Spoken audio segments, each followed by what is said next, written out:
প্রিয় রাজবাড়িবাসী, জানতে চাচ্ছি আপনারা সকলে কেমন আছেন? নবীজির জামানায় নবী কোরআন হাতে নিলেন, কোরআনের দাওয়াত শুরু হয়ে গেল। নবীজির প্রারম্ভিক সময়ে নবী আমার কোরআনের দাওয়াত দেওয়া শুরু করলেন। কেউ কেউ নবীর হাতে হাত দিয়ে কালেমা পড়ে মুসলমান হয়ে যান, কেউ কেউ নবীজিকে পাগল পাগল আখ্যা দেয়, দূর দূর করে তারাই নবীজি আমার নামাজরত। কোন কাফের উটের পচা নারী ভুড়িয়ে এনে নবীর মাথার উপরে চাপিয়ে দেয়। নবীজি আমার মন খারাপ করলেন, কেউ কেউ দাওয়াত গ্রহণ করে, কেউ কেউ করে না। নবীজি আমার মন খারাপ করলেন, একাকী নিভৃতে বসে রইলেন।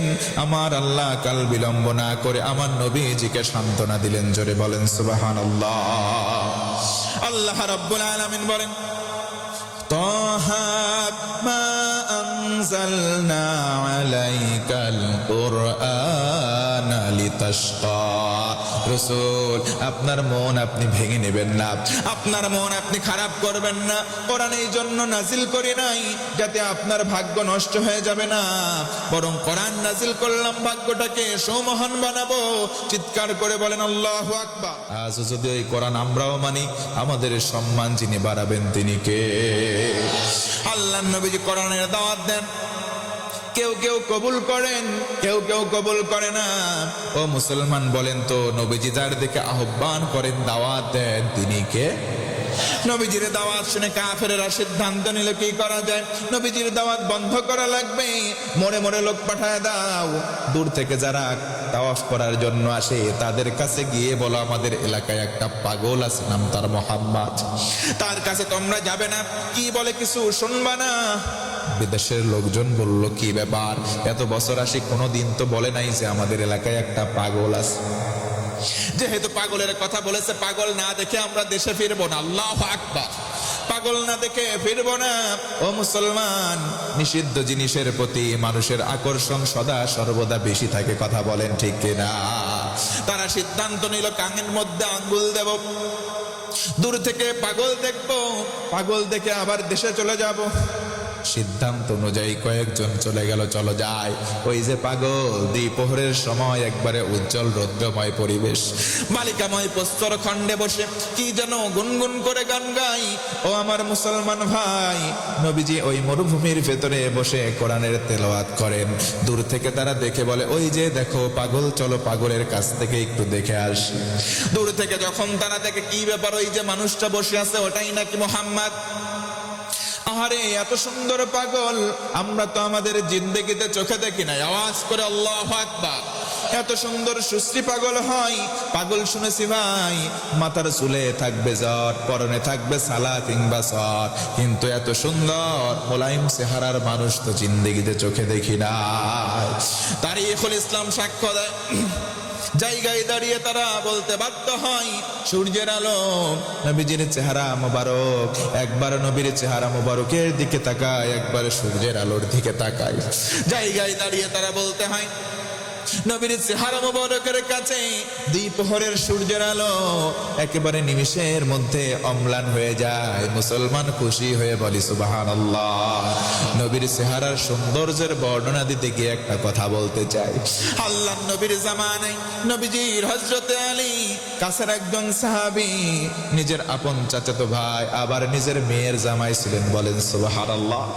আল্লাহর নবীজির চেহারা কত সুন্দর। আল্লাহর নবীর সাহাবী হযরতে আলী একদিন, দুই দিন, তিন দিন না খাওয়া না হারে আছেন। নবীজিকে সন্ধানের জন্য চলে গেলেন। মসজিদে গিয়ে নবীজিকে পেলেন না, দরজায় কড়া নাড়লেন, নবীজি ঘরের মধ্যে নাই। পাশ থেকে আহলে সুফার সাহাবীরা বললেন, বাবারে, ওরে আলী, তুমি কেন এসেছো? তোমার শ্বশুর নবীজি তো বাড়িতে নাই, মসজিদে নাই, কোথায় যেন চলে গেছে। হযরতে আলী বলেন, সাহাবীরা শুনে নাও, আমি আলী 3 দিন অনাহারে, একদিন, 2 দিন, 3 দিন আমি আলীর পেটের মধ্যে কোনো দানা পানি কিছু পড়ে নাই, আমি ক্ষুধার্ত, এই জন্য নবীজির সঙ্গে দেখা করতে আসলাম। আহলে সুফার সাহাবীরা ডেকে বলে, ও আলী, তাড়াতাড়ি বাড়ি ফিরে যাও, কারণ তুমি ক্ষুধার্ত অবস্থায় নবীজির কাছে এসেছো। তুমি খাও নাই 3 দিন, আল্লাহর রাসূল না খাওয়া প্রায় 7 দিন। তোমার পেটের মধ্যে খাবার নাই, নবীজির পেটে কোনো খাবার নাই। একদিন, 2 দিন নয়, টানা ধারাবাহিক 7 দিন নবীর পেটে কোনো খাবার নাই। আজকে সকালবেলা পাথরটা পেটের মধ্যে বেঁধে কোথায় যেন চলে গেছে। ও আলী, তাড়াতাড়ি বাড়িতে চলে যাও, তোমাকে কোনো খাবার দেওয়া হবে না। হযরতে আলীর কান্নাটা আরো বেড়ে গেল। থেকে বলেন, ও সাহাবীরা, আমি আলী খাবার চাইতে আসি নাই। আমি যখন ক্ষুধার্ত হয়ে যাই, আমি রাসূলের শরণাপন্ন হই, তার সামনে চলে আসি। একদিন হয়, 2 দিন হয়, আর 3 দিন অনাহারে হয় না কেন, আমি রাসূলের সামনে যাই, নবীজির চেহারা মোবারক খানা দেখি, সঙ্গে সঙ্গে আমি আলীর পেটের ক্ষুধা নিবারণ হয়ে যায়। ইহুদিরা ওই জায়গায় দেখলো নবীজি আমার কোরআন তেলাওয়াত করেন। সিদ্ধান্ত নিল, এত সুন্দর পাগল কি গান গায়, গুনগুন গুনগুন করে কি গান গায়, গানগুলো শুনে চলে যাব। জায়গায় গিয়ে কান থেকে আঙ্গুলিগুলো সরিয়েছে, নবীর জান্নাতি জবান থেকে জান্নাতি কোরআনের তেলাওয়াত শুনে তারা মুগ্ধ হয়ে যায়। কানের মধ্যে তাদের কোরআনের তেলাওয়াত প্রবেশ করে, কানের মধ্যে সীমাবদ্ধ নয়, কলিজায় গিয়ে আঘাত দেয়। জায়গায় দাঁড়িয়ে বলতে বাধ্য হয়, মুহাম্মদ, বাপদাদার ধর্মে লাথি দিলাম, কালেমা পড়ে মুসলমান বানায়া দাও। নবীজি আমার কোরআনের দাওয়াত দেন, কেউ ইসলাম কবুল করেন, কেউ কবুল করে না। এমত অবস্থায় হযরতে আলী, হযরতে উসমান, হযরতে ওমর, হযরতে আবু বকর সিদ্দিক রাদিয়াল্লাহু আনহুম আজমাইন, খলিফাদের ভেতরে থেকে প্রথম খলিফা হযরতে আবু বকর রাদিয়াল্লাহু আনহু নবীর কাছে গেলেন, নবীর হাতে হাত দিয়ে কালেমা পড়ে মুসলমান হয়ে গেলেন। পড়ি সুবহানাল্লাহ। তিনি ছিলেন টপ ক্লাস একজন বিজনেসম্যান, ধনাঢ্য একজন ব্যবসায়ী। আল্লাহর রাসূলকে মহব্বত করলেন, আল্লাহকে ভালোবাসলেন, ইসলামের জন্য তিনি সিদ্ধান্ত নিলেন, আমি সর্বোচ্চ ত্যাগটা করতে চাই। সমস্ত সম্পদ, তিনি ব্যবসার যত সামান আছে সব এক জায়গায় করলেন। সকল কিছু একত্রিত করে নবীর দরবারে চলে গেলেন। ডেকে বলেন, ইয়া রাসূলুল্লাহ, ইসলামের জন্য আমি সব দান করলাম। আল্লাহু আকবার। ইসলামের জন্য সব দান করলেন। করার পরে সিদ্ধান্ত নিলেন, আমি চুপ করে বসে থাকবো না, আমি অলস সময় কাটাবো না। আমি সকালবেলা চলে যাব, দিন মজুরের কাজ করব। সকালবেলা চলে যান, প্রত্যুষে চলে যান, গোধূলি লগ্নে বাড়িতে ফিরে আসেন। সারাদিনে যা কাজ করে কামাই করেন, সংসার নিয়ে সুন্দর করে দিনপাত করেন। বলেন সুবহানাল্লাহ।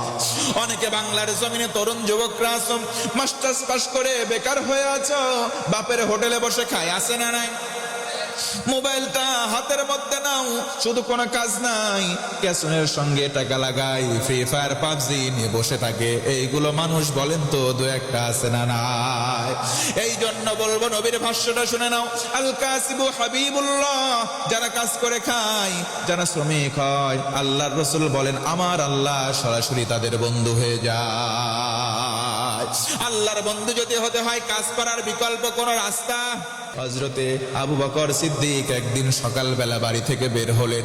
কিছু দূর অগ্রসর হয়ে যখন গেলেন, একজন ইহুদি দৌড়িয়ে আসে, ডেকে বলে, আবু বকর দাঁড়া, তোর সঙ্গে কথা আছে। কি কথা বলো? কাজের সন্ধানে আমি যাই, আমার তো দেরি হয়ে যাচ্ছে। হযরতে আবু বকর দাঁড়িয়ে পড়লেন। ইহুদি বলে, ও আবু বকর, আনতা ফকির, ইসলামের জন্য সব দান করেছিস, তোর তো কোনো সামান নাই, তুই বেটা ফকির। ও ভাই, দান করলে সেই ব্যক্তি কি ফকির হয়ে যায় নাকি? দান করলে সেই ব্যক্তি ফকির হয় না। হযরতে আবু বকর রাগ করেন নাই, মুস্কি একটা হাসি দেন, সেখান থেকে চলে গেলেন। আবার যখন দ্বিতীয় দিন হযরতে আবু বকর বাড়ি থেকে বের হন, ইহুদি আবার দৌড়িয়ে তার বাড়ির সামনে এসে রাস্তার মধ্যে প্রতিবন্ধকতা দেয়। ডেকে বলে, আবু বকর দাঁড়া, তোর সঙ্গে একটা কথা আছে। কি কথা? তাড়াতাড়ি বলো। ডেকে বলে, আনতা ফকির, তুই বেটা ফকির। হযরতে আবু বকর রাগ করেন নাই, সেই দিনে একটা মুস্কি হাসি দেন। জোরে বলেন সুবহানাল্লাহ। ইহুদি আবার রাস্তার প্রতিবন্ধকতা করে দাঁড়িয়ে গেল। ও আবু বকর, শোন, আজকের দিনে বললাম, তুই যেমন ফকির, তোর বাপ দাদা 14 বংশের সবাই যেমন ফকির রে আবু বকর, তোরা যেই আল্লাহর ইবাদত করিস, তোদের আল্লাহও ফকির। নাউজুবিল্লাহ বলবেন না? আল্লাহ ফকির, জোরে বলেন। হযরতে আবু বকর আর মুস্কি হাসেন না, সঙ্গে সঙ্গে বাম হাত দিয়ে তার কলারটা চেপে ধরেছেন। কি বললি আবার বল? তোদের আল্লাহ তোদের মতো ফকির। ডান হাত উঁচু করে এমন একটা চড় দিয়েছে, জায়গায় ইহুদি অজ্ঞান হয়ে পড়ে গেছে। আল্লাহু আকবার। লম্বা সময় পর জ্ঞান ফিরল। চিন্তা করলো এখন কি করব, গুটি গুটি পায় নবীর দরবারে চলে গেল। ইহুদি ডেকে বলে, মোহাম্মদ, তোমার সাহাবী আবু বকর আমাকে এমন করে একটা চর মেরেছে, আমি তো জায়গায় অজ্ঞান, তোমার কাছে মামলা দিলাম, তুমি বিচারটা করে দাও। ও ভাইয়া, আমি জানতে চাচ্ছি ইহুদি আল্লাহকে গালি দিয়ে অপরাধ করছে কি করে নাই? আওয়াজ দেন। তার মানে বোঝা গেল অপরাধ করে যারা, মামলাও দায়ের করে আগে তারা। নবীর দরবারে মামলা। নবীজি বললেন, কি বলো? হট, আবু বকর রাদিয়াল্লাহু আনহু তো জোরে কোনোদিন কথা বলে না, মারবে কেমনে? সম্ভব না। ইহুদি বলে, মোহাম্মদ, তোমার সাহাবী এজন্য ছেড়ে দিবা? তোমার কাছে মামলা দায়ের করলাম, ওর এক সরি আমি অজ্ঞান হয়ে পড়ছি, ওর নামে বিচার দিলাম, বিচার কর। নবীজি বললেন, এটা তো সম্ভব না। তুমি যেহেতু মার খেয়ে অজ্ঞান হয়ে গেছিলা, তোমার মনে হয় তার তুর কেটে গেছে। তোমাকে আমার সাহাবী কেউ মারে নাই, যদি মেরেও থাকে আবু বকর নয়, আমার সাহাবীদের ভেতরে কেউ যদি মারে তার নাম হবে হযরত ওমর। জোরে বলেন কে? হযরত ওমর। নরম না গরম? কেমন গরম? আরে রাস্তা দিয়ে হেঁটে যায় শয়তান, 40 দিন ওই রাস্তায় ফিরতে পারে না। সুবহানাল্লাহ বলবেন না?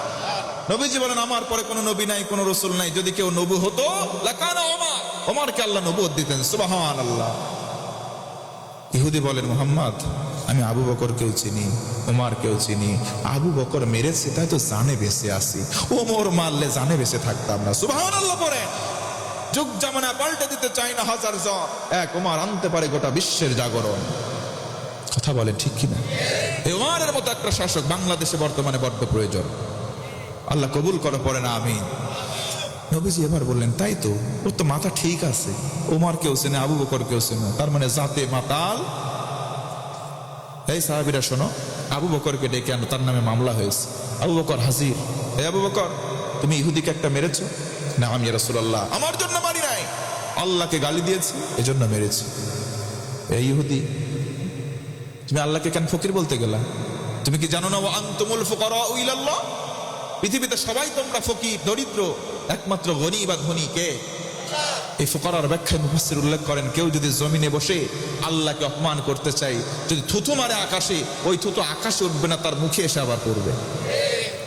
ইহুদি বলে, মুহাম্মদ, তোমার সাহাবী আবু বকর মিথ্যা বলেছে, আমি ওকেও গালি দেই নাই, আমি তোমার আল্লাহকেও গালি দেই নাই। চিৎকার করে বলবেন না নাউযুবিল্লাহ। আবু বকর, তোমার পক্ষে একজন সাক্ষী আনো, যদি সে সাক্ষ্য দেয় তুমি বেকসুর খালাস, যদি সাক্ষ্য না দেয় কিসাসের বিধান অনুযায়ী একটা চর খেতে হবে। হযরত আবু বকর বললেন, আমার পক্ষে কোনো সাক্ষী নাই, অতএব আমি মাথা পেতে নিলাম, আপনি যে শাস্তি দিবেন আমি সেটাই মেনে নেব। সুবহানাল্লাহ।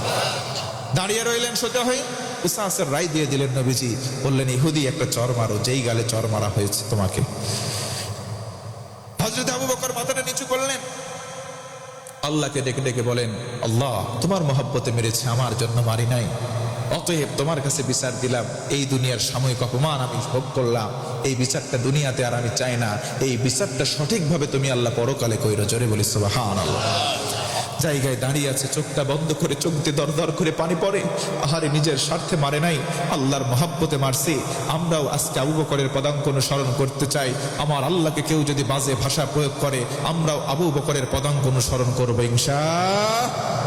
হযরত আবু বকর কাঁদে, এইদিকে ইহুদি মুস্কি মুস্কি হাসে। এক ধাপ দুই ধাপ আগায়, চর মারবে, হাত উঁচু করেছে। অন্তিম লগ্নে এক ধাপ দুই ধাপ পর গেলেই চরটা লেগে যাবে। ওইদিকে আমার আল্লাহ বসে নাই। আল্লাহ রাব্বুল আলামিন জিবরিল আমিনকে বলেন, ও জিবরিল, তাড়াতাড়ি চলে যাও, আমার হাবিবের কাছে চলে যাও, সূরা আলে ইমরান 181 নম্বর আয়াত নাযিল করে দাও। আয়াতে কারিমা নাযিল হয়ে গেল। নবীজি বলেন, এই ইহুদি দাঁড়া, জায়গায় দাঁড়া, এক কদম সামনের দিকে এগোবি না, তা মারার কোনো অধিকার তোর নাই, জায়গায় তুই দাঁড়িয়ে যা। জোরে বলি সুবহানাল্লাহ। কারণ কি? কারণ হলো সাহাবীরা অবাক হয়ে গেলেন। নবীজি বলেন, এই ইহুদি দাঁড়া, তুই না বললি আবু বকরের পক্ষে কোনো সাক্ষী নাই? জেনে রাখ, শুনে রাখ, আবু বকরের পক্ষে দুনিয়ার কেউ সাক্ষী নাই। তো কি হয়েছে? আল্লাহ রাব্বুল আলামিন আরশে আজিম থেকে আবু বকরের পক্ষে স্বয়ং নিজেই সাক্ষী প্রদান করেছে। ও মুসলমান, আওয়াজ করে বলা যাবে কি সুবহানাল্লাহ? যার দুনিয়ায় কেউ নাই, একজন তার সঙ্গে আছেন, তিনি কে? ওয়ালামু আন্নাল্লাহা মাআল মুত্তাকিন। আমার আল্লাহ বলেন, বলেন, জেনে রাখো, শুনে রাখো ও আমার মুসলমান ভাই, আল্লাহর এলান, তোমার কলিজায় যদি আল্লাহর ভয় থাকে, আল্লাহ রব্বুল আলামিন তোমার সঙ্গী হয়ে যাবেন। জোরে বলুন সুবহানাল্লাহ।